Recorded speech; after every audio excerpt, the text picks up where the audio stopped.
The most powerful prosecutor in Seoul never saw it coming. His entire case, a year of work, dismantled in 30 seconds by the one witness he assumed couldn't speak.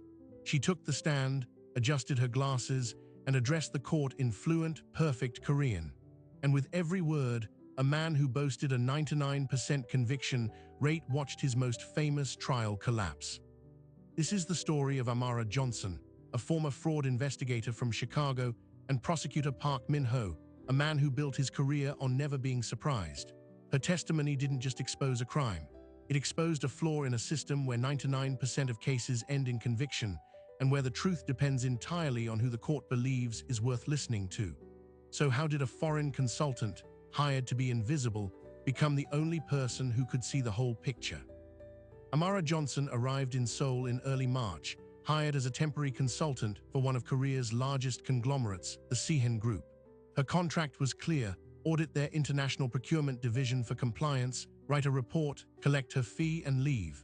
She was a tool meant to be used and put away. And to everyone at Sihin, including the prosecutors who would later scrutinize the company, that's exactly what she appeared to be. But Amara was built to see patterns others missed. A former investigator for the Chicago Financial Crimes Unit, she had spent 6 years tracing money through shell companies and forged invoices. She spoke English, French, and had learned Korean during a 2-year assignment tracking art fraud between Busan and Los Angeles. She didn't just understand the language. She understood the unspoken rules, the hierarchy, the way a junior manager's nervous glance could be more telling than 1,000 spreadsheets. Her office was a glass cube on the 17th floor of the Sihin Tower, with a view of the Han River and a status so low she was beneath notice. For the first 2 weeks, she was given access to a mountain of digital files, invoices, shipping manifests, wire transfer records, all related to deals in Vietnam, Indonesia, and Poland. Her job was to check boxes, but Amara never just checked boxes. She found the first anomaly on a Tuesday afternoon: a payment of $4.2 million to a Vietnamese supplier for specialized machine parts. The amount was notable, but not extraordinary. What caught her eye was the supporting document. The customs clearance form from Vietnam was dated April 12th. The bill of lading from the shipping company, however, was dated April 3rd. The parts were supposedly on a ship 9 days before Vietnamese customs even recorded their existence. She flagged it. The department head, a man named Director Kim, thanked her politely. The next day, the discrepancy was gone from the system. The dates had been aligned. When she asked about it, Kim smiled. A clerical error, now corrected, nothing to concern her final report. It was the first time she felt the gentle, firm pressure of the door closing. The second anomaly was louder. A series of payments to a Polish logistics firm, each just under the threshold requiring additional executive approval. They were all described as freight and handling. But when Amara cross-referenced the shipment weights with the standard freight rates, the math was off by a factor of 3. They were paying for 3 times the weight that was physically possible for the listed containers. She dug deeper, pulling the original scanned contracts. The signature page for the Polish vendor contracts had a faint, pixelated quality the others didn't. A digital forgery, and not a very good one. This time she took her findings directly to the internal legal counsel. The woman listened, took notes, and assured Amara the matter would be elevated. 24 hours later, Amara's access privileges to the European vendor files were revoked. Technical error, she was told. System upgrade. She was being walled off, and that's when she made her first, crucial mistake. She assumed it was about hiding ineptitude or lazy fraud from a foreign consultant.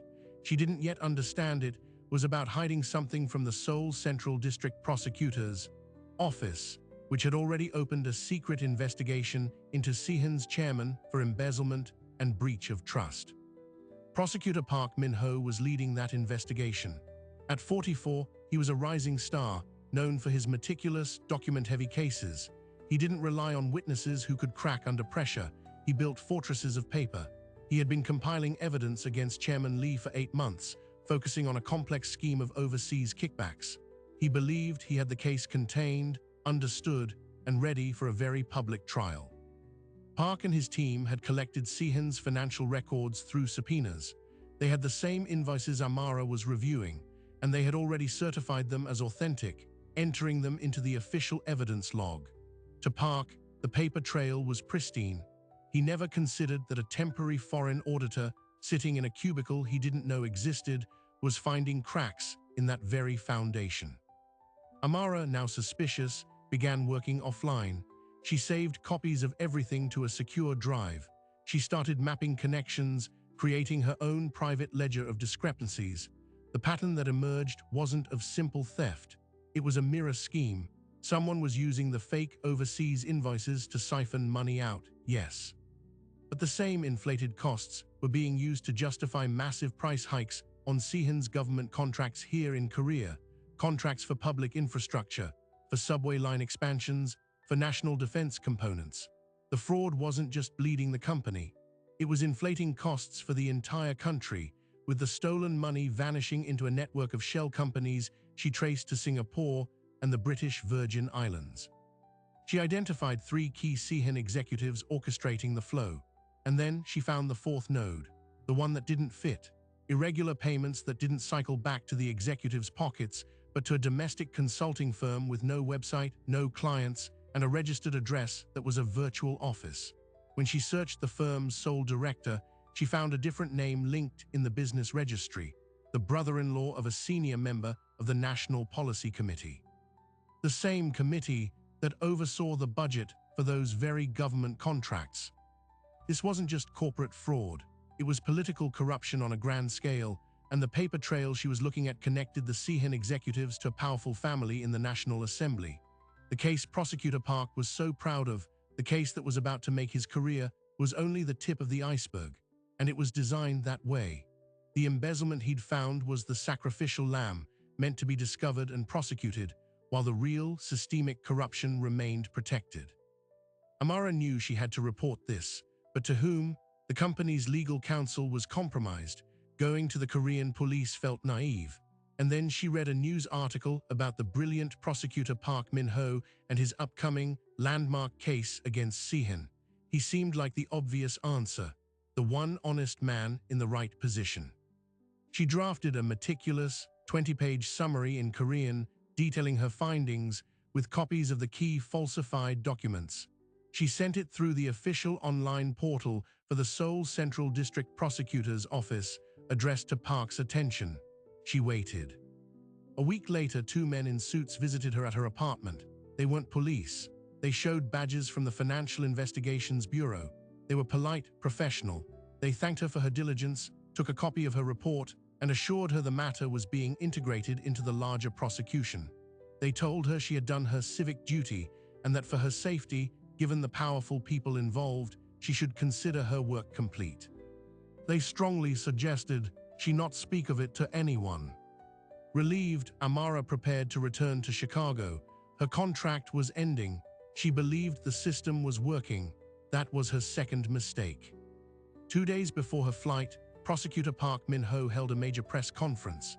He announced the indictment of Chairman Lee and 2 other Sihan executives for embezzlement. The amount, $47 million. The scheme, exactly the limited, overseas kickback narrative he had always pursued. There was no mention of inflated government contracts, no mention of shell companies in Singapore, and absolutely no mention of a brother-in-law of a National Policy Committee member.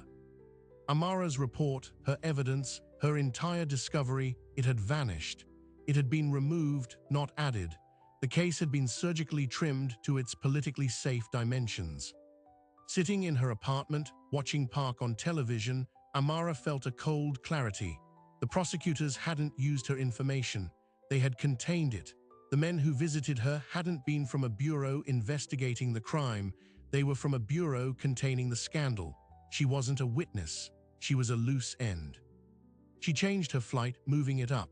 But as she packed, her phone rang. It was Director Kim from Sihan, his voice icy calm. He informed her that due to irregularities in her own expense reports, the company was filing a criminal complaint against her for fraud. It was a preemptive strike. They were going to discredit her before she could ever speak. An hour later, a formal summons arrived via messenger.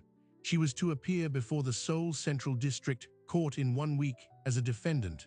Prosecutor Park Min-ho's office, the very office she had tried to help, was now charging her. The trap was perfect. A foreigner, accused of fraud with no resources, her credibility would be zero. Her testimony about the larger corruption would be seen as the desperate lie of a court criminal. This is how systems protect themselves. They don't silence you with a threat. They silence you by making your voice synonymous with guilt. Amara stood in her empty apartment, the summons in her hand. She had two choices. She could run and be a fugitive, or she could walk into that courtroom and let them destroy her. But Amara Johnson, the pattern finder, saw a third path. It was a dangerous, almost suicidal path. It required her to do the one thing they would never, ever expect. She would become their witness, not for the defense, for the prosecution. She would let Prosecutor Park put her on his witness list in his own case and swear her in. She would wait for him to ask her his prepared, simple questions, and then she would start telling a different story altogether.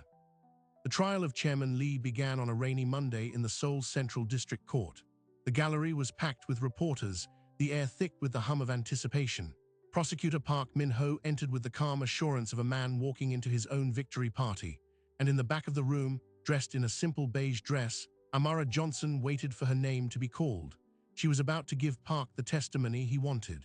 But first, she had to give him the testimony he deserved. Park's strategy was straightforward.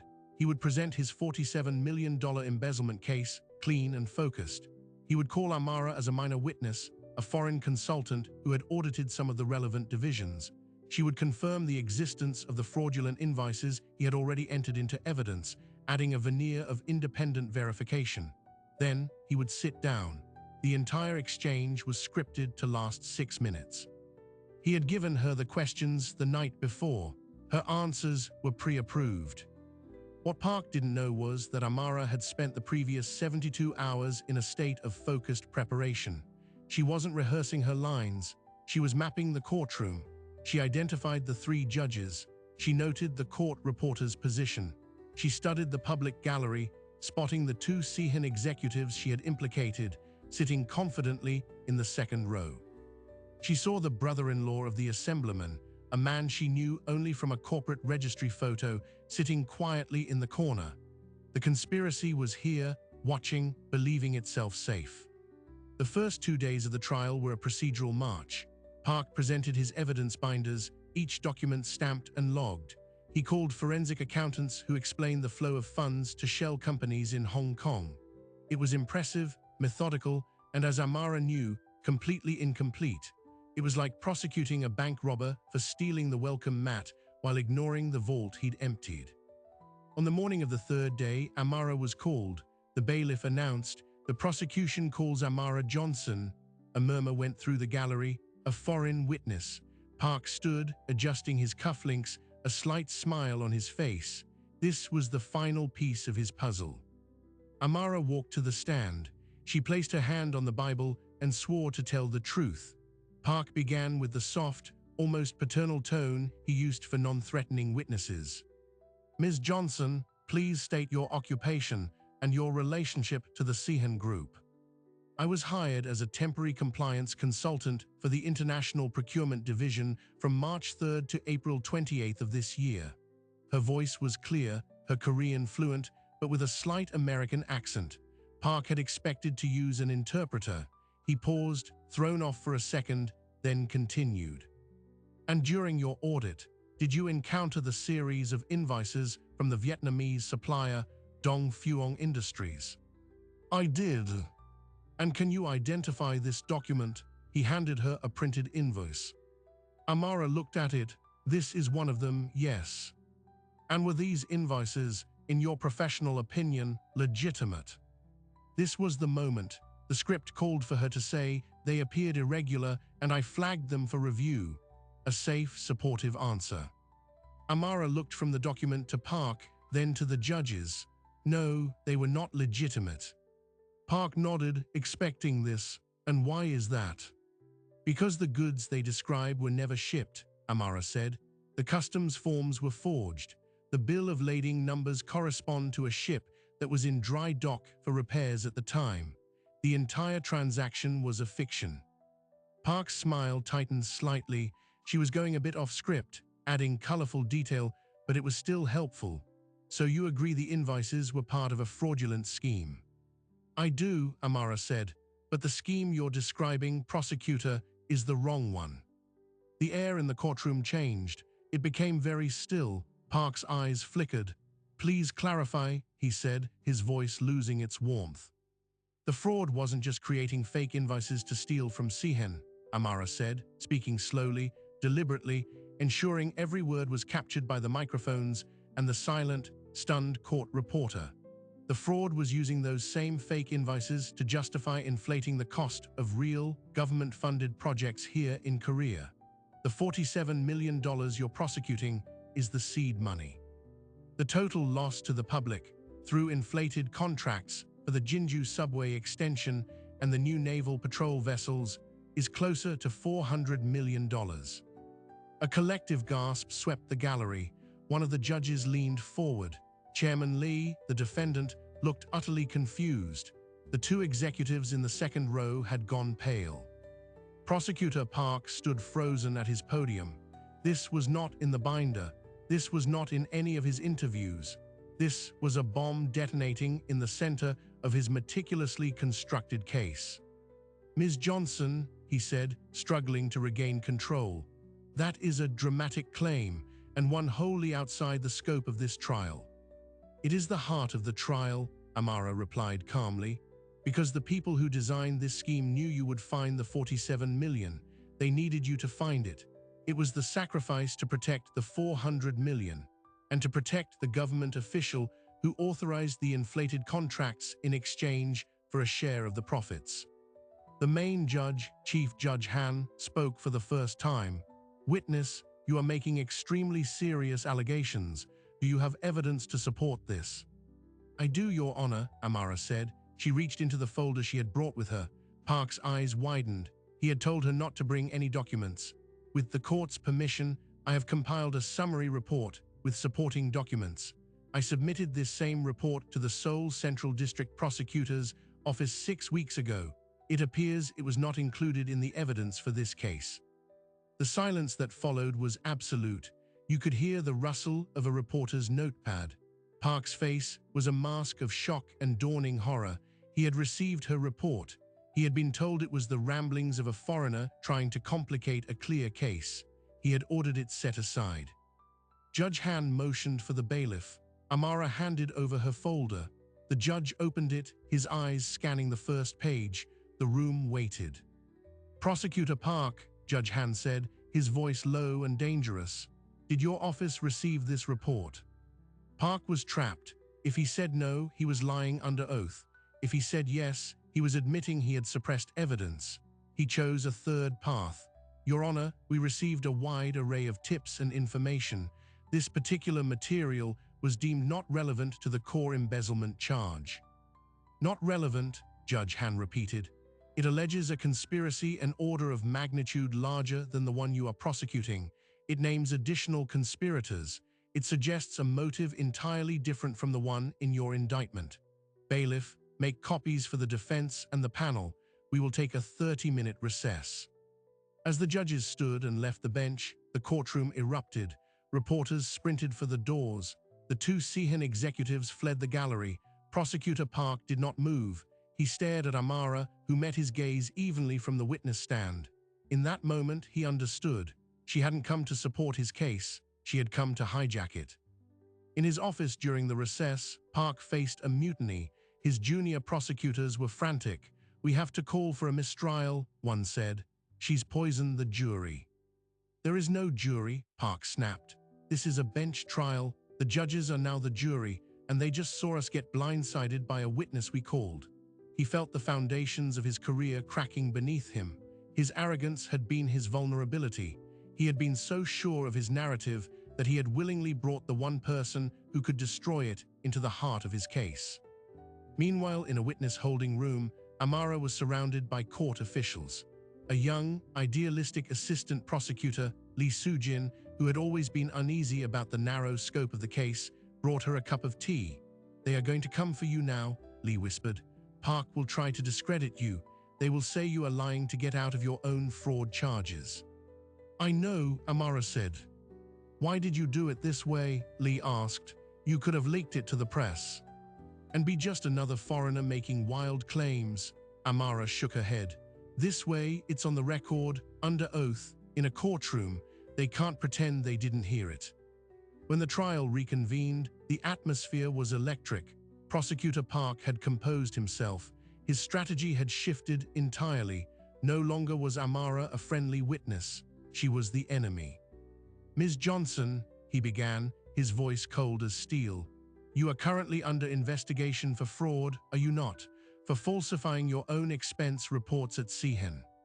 I am the subject of a complaint filed by Sehan. Yes, Amara answered. A complaint that alleges you stole over $50,000. The complaint is false. It was filed the day after I submitted my report to your office. A coincidence, I'm sure. Park ignored the jab. So you have a motive to lie here today, to create a fantastical story to distract from your own crimes. My motive, Amara said, leaning slightly toward the microphone, is that I am a forensic auditor. I follow the money. And the money I followed didn't stop at Chairman Lee's offshore account. It kept going.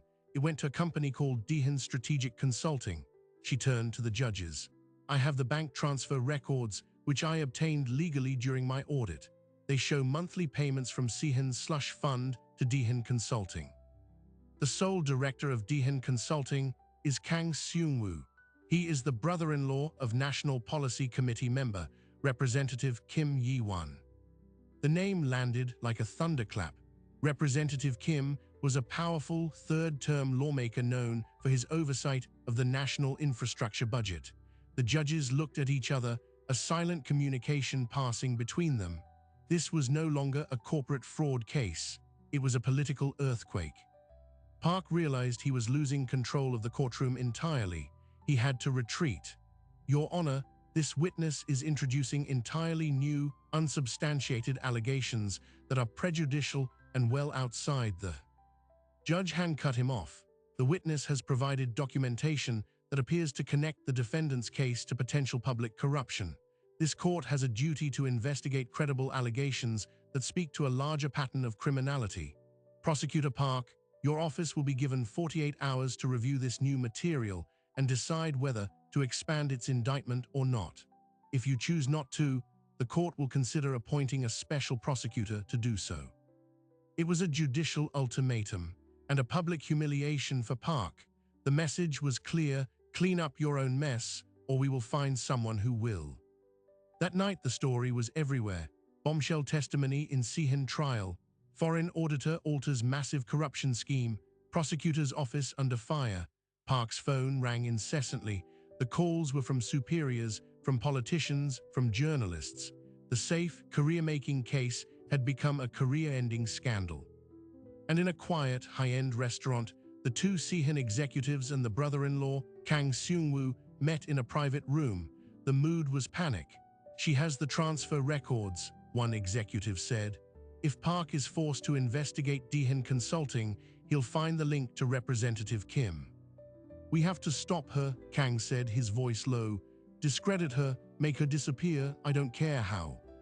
It's too late for that, the other executive replied. She's already testified. The judges have the documents. The only person who can contain this now is Park himself. We have to make sure he doesn't follow the new evidence. They knew Park was vulnerable.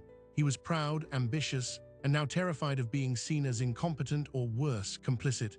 They had a leverage point. One of the executives slid a phone across the table. On it was a photo, grainy but clear.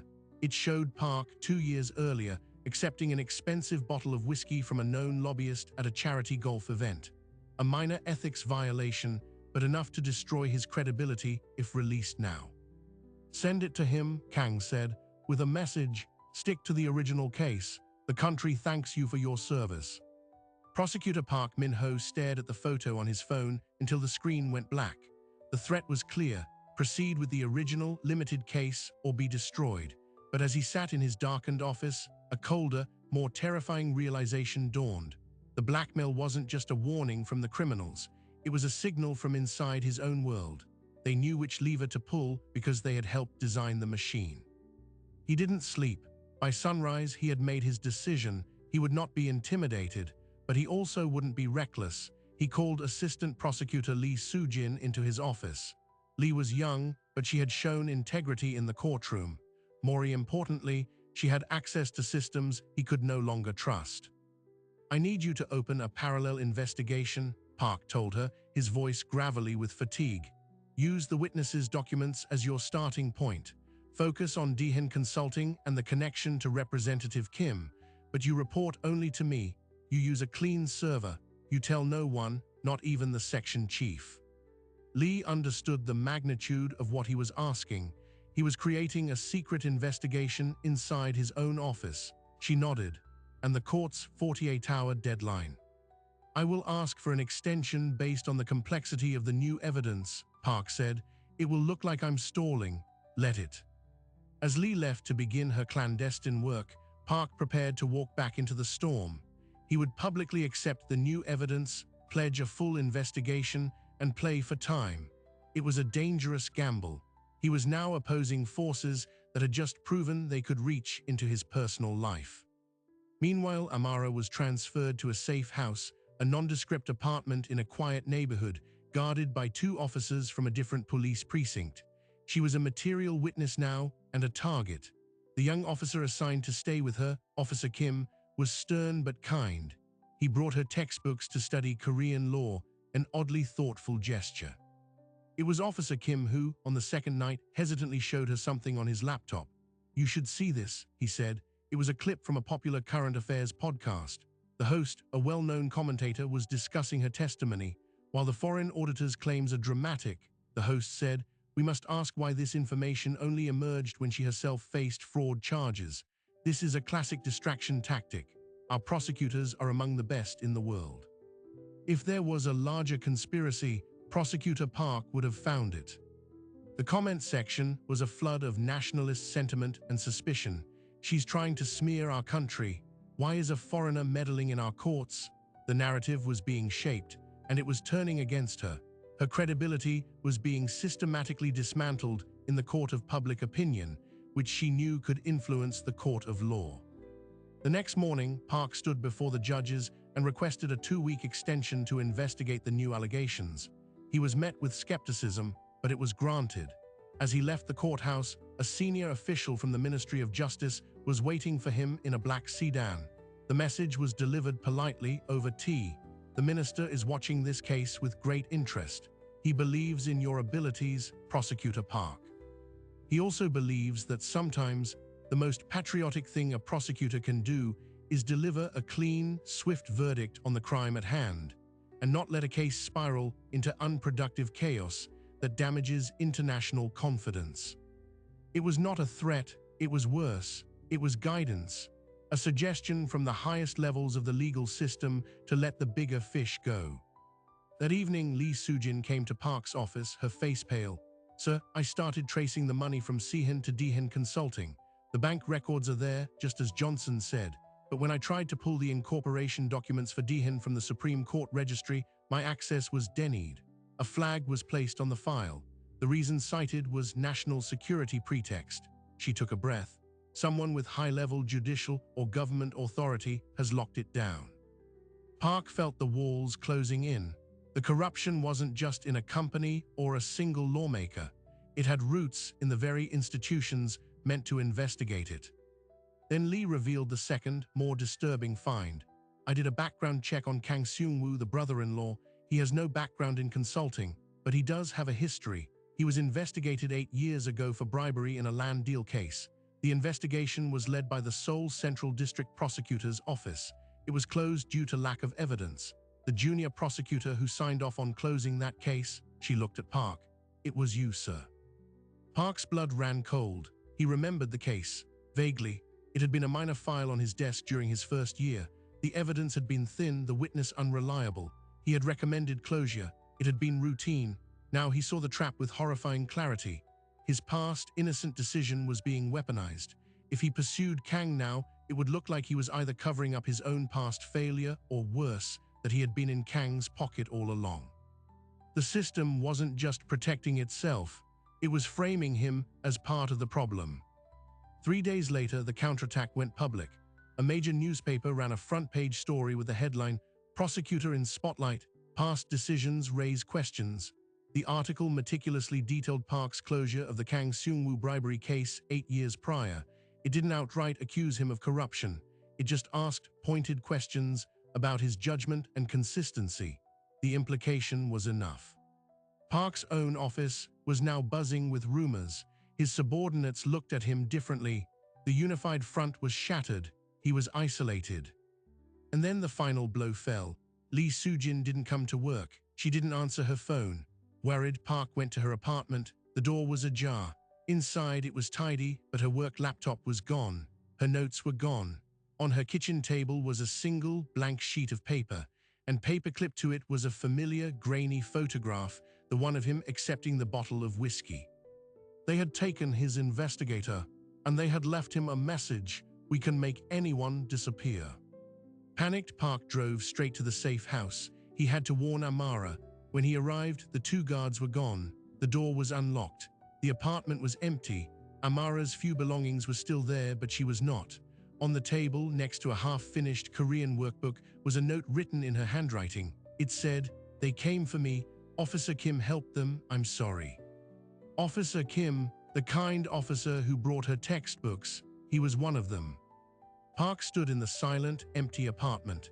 His witness was gone, likely already on a plane out of the country, deported on some manufactured immigration violation. His ally was missing. His reputation was in tatters.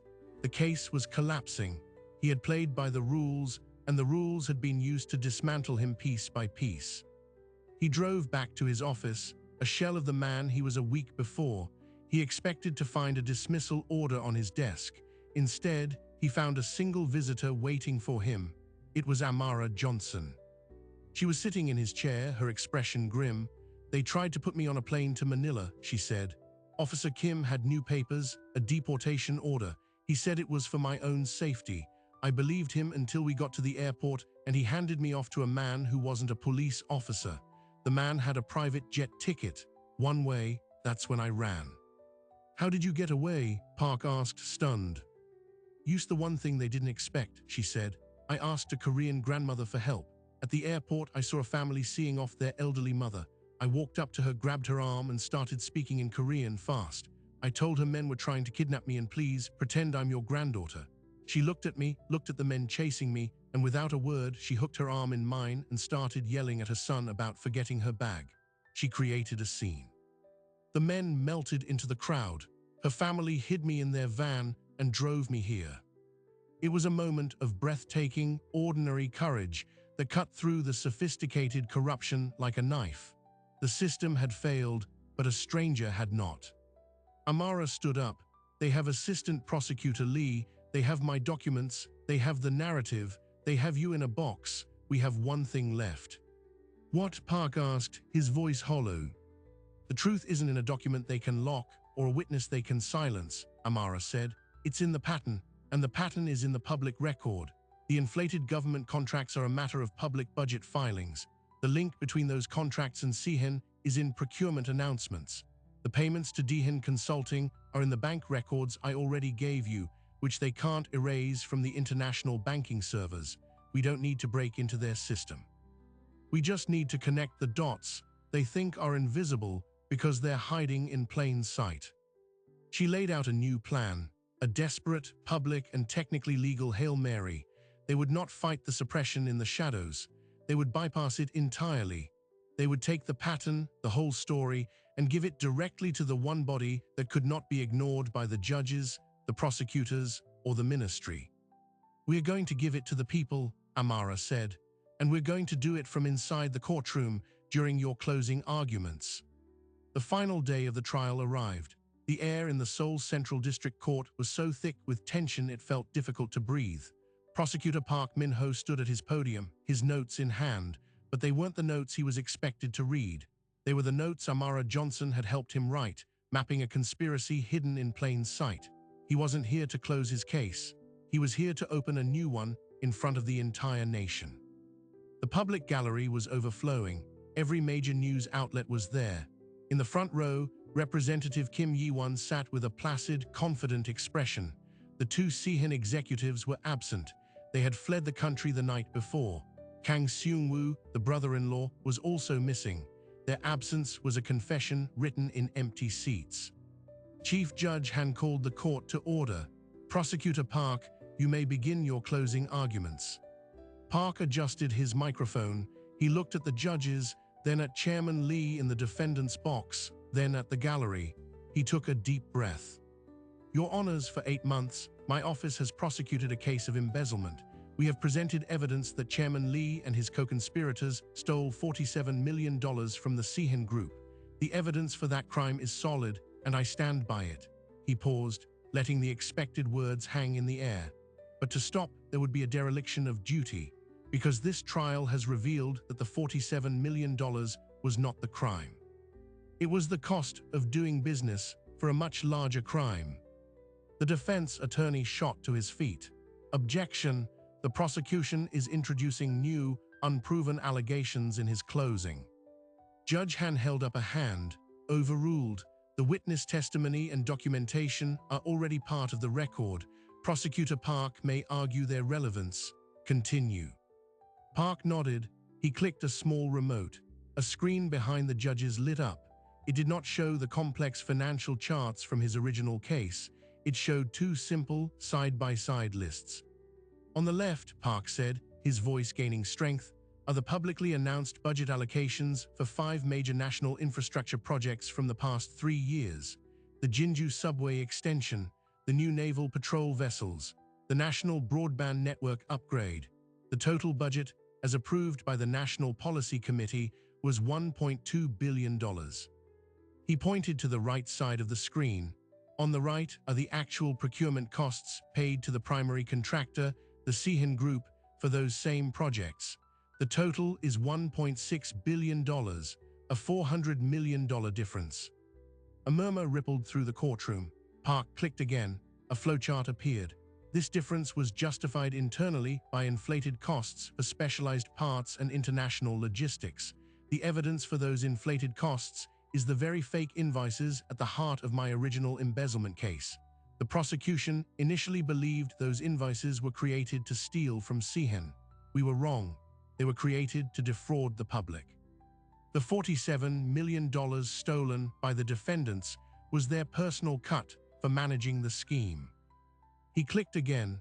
The screen now showed the bank transfer records Amara had provided, tracing funds from Sihin's accounts to Dihen Strategic Consulting. These payments, totaling over $15 million, were made to Dihen Consulting, a firm with no employees and no clients. The sole director of Dihen Consulting is Kang Seung-woo. Park turned and looked directly at Representative Kim in the gallery.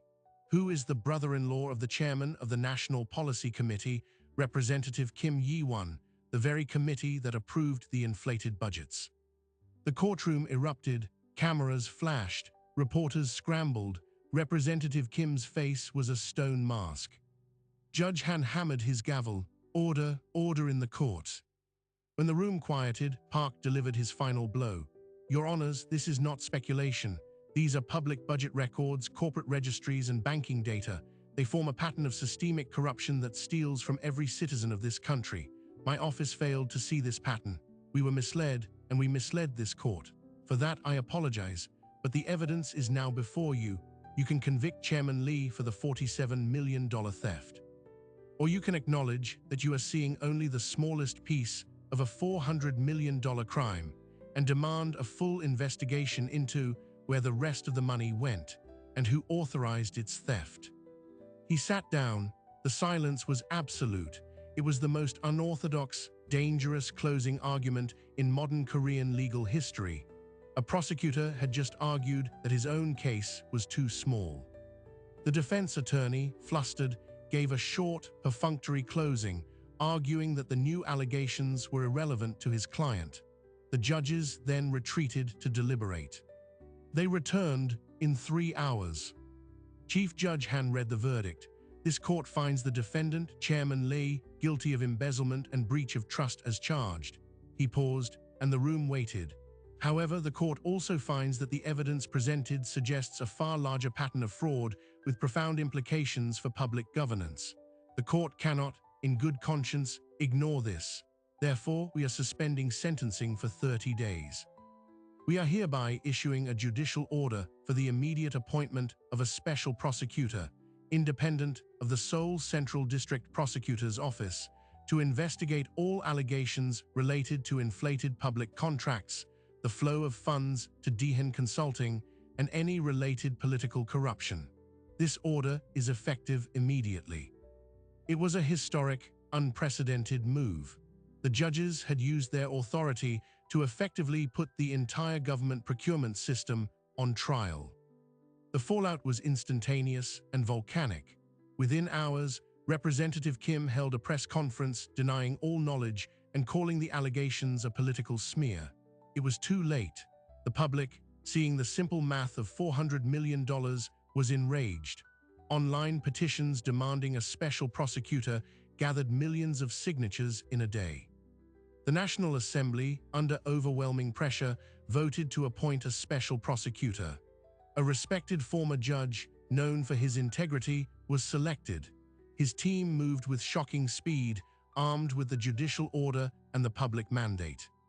They found Assistant Prosecutor Lee Soo-jin within a week. She had been held in a private clinic, sedated, under a false name. She was recovered, and her testimony about the blocked records and the intimidation became a cornerstone of the new case. The special prosecutor's investigation unfolded like a detonation chain. Kang Seung-woo was arrested trying to board a flight to China. He flipped immediately, providing detailed testimony about funneling money to his brother-in-law, Representative Kim. Kim was arrested in his office, televised live. The two Daehan executives were extradited from the Philippines. The head of the Financial Investigations Bureau, who had sent the men to Amara's apartment, was suspended and later charged with obstruction of justice. The dominoes fell all the way to the Ministry of Justice. The senior official who had guided Park was forced to resign. The system was purging itself in a frantic attempt to survive. For prosecutor Park Min-ho, the victory was Pyrrhic. He was hailed as a hero by the public, but viewed as a traitor by the old guard within the prosecution service. He had broken the unspoken code. He was offered a promotion to a prestigious but powerless advisory role. Instead, he resigned. He opened a small private practice, specializing in anti-corruption law. The man who had built his career on never being surprised had learned that the only way to see the truth was to be willing to be shocked. Amara Johnson's fraud charges were dropped, expunged from her record. The special prosecutor's office offered her a formal consulting role to help trace the international money flows. She accepted, on one condition: she would work remotely from Chicago. She had had enough of Seoul's marble hallways. Before she left, Park met her for coffee. It was a quiet, awkward meeting.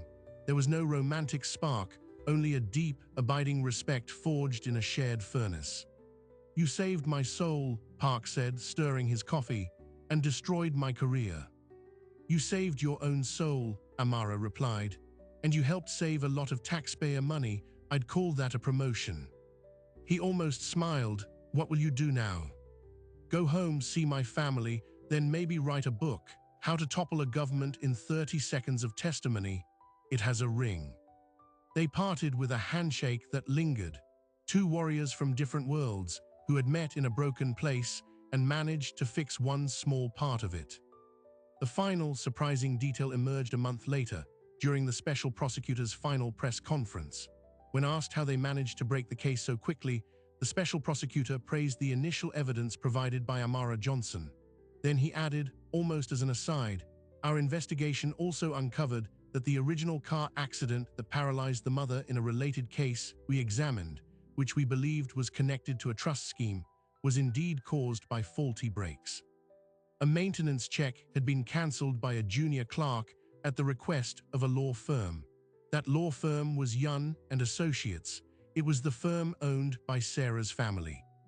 It was a passing reference to a completely different case, but for anyone listening closely, it was a chilling footnote. It meant that the pattern Amara had uncovered of using systemic leverage to hide violence was not unique. It was a repeating pattern. The corruption was not just about money. It was about a willingness to break anything and anyone that stood in the way. In the end, the courtroom where Amara Johnson had destroyed a case became a symbol. It was no longer just a room where a prosecutor's pride had fallen. It was the room where a country had been forced to look at a reflection it had avoided for decades. The reflection showed that a system built on unspoken rules and hierarchical silence could be shattered by a single, clear voice speaking a truth everyone knew but refused to say. Amara returned to Chicago. On her desk, she kept a single photograph.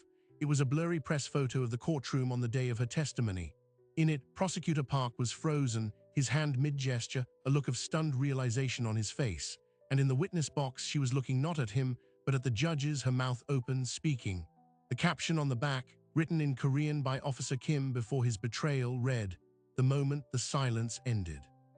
The story of Amara Johnson and Prosecutor Park is often told as a triumph, an outsider and a reformer exposing corruption. But the deeper, more uncomfortable question is this: why did the system require an outsider to speak in the first place? For decades, the mechanics of power in Seoul operated on a simple, unspoken rule. Complexity creates silence. Bury a crime in enough layers of bureaucracy, spread it across enough jurisdictions, and it becomes too difficult, too risky for anyone inside to challenge. The 99% conviction rate wasn't just a statistic, it was a climate. It created a culture where the goal was a clean win, not a messy truth. Prosecutor Park was a product of that climate. He wasn't corrupt. He was efficient, and in his efficiency, he became the perfect tool for a larger corruption. Amara broke that climate not through bravery alone, but through a specific, subversive skill. She spoke the language, not just Korean, but the language of audits, of financial footprints, of patterns. She used the system's own tools, data, procedure, testimony, to reveal its failures. Her power wasn't in being an outsider. It was in being an outsider who could operate flawlessly on the inside, who could not be dismissed as someone who didn't understand the rules. She understood them well enough to show how they were being weaponized. The aftermath was a reshuffling, not a revolution. New laws were proposed to increase transparency in public procurement. The Special Prosecutor's Office gained permanent new powers. A few heads rolled, but the structures, the deep networks of relationship and obligation remained. They always remain. The victory was not in dismantling the system, but in proving it could be temporarily disrupted. In proving that a single testimony, if it lands at the exact right moment, in the exact right way, can create a crack wide enough for light to flood in. So what lingers after the headlines fade is a simpler, more personal question. It's the question Prosecutor Park asked himself every day after he left his office for the last time. In a world designed to make truth-telling inconvenient, risky, and career-ending, what are you willing to sacrifice for a clean win, and what are you willing to sacrifice for a messy truth? Amara returned to a quiet life in Chicago. She teaches a seminar on international forensic accounting now. She never uses names, but she teaches her students to look for the pattern within the pattern, to listen for the silence where the explanation should be, and to remember that the most dangerous thing you can do in any system is to assume you understand it completely. Prosecutor Park's small firm takes on cases no one else will touch. He loses more than he wins, but he sleeps through the night. Some say that's the real, unspoken cost of integrity. It doesn't make you a hero. It just makes you a person who can finally look at yourself in the mirror without flinching. The courtroom still stands. The marble floors are still polished. New cases are tried every day. The system grinds on. But sometimes in the quiet moment before a witness is called, you can almost hear the echo of a different kind of testimony. The kind that doesn't just answer a question, but changes the very nature of the question being asked. It's a faint echo, but it's there. A reminder that sometimes the truth doesn't need a hero. It just needs a witness who refuses to be silent. Stay curious.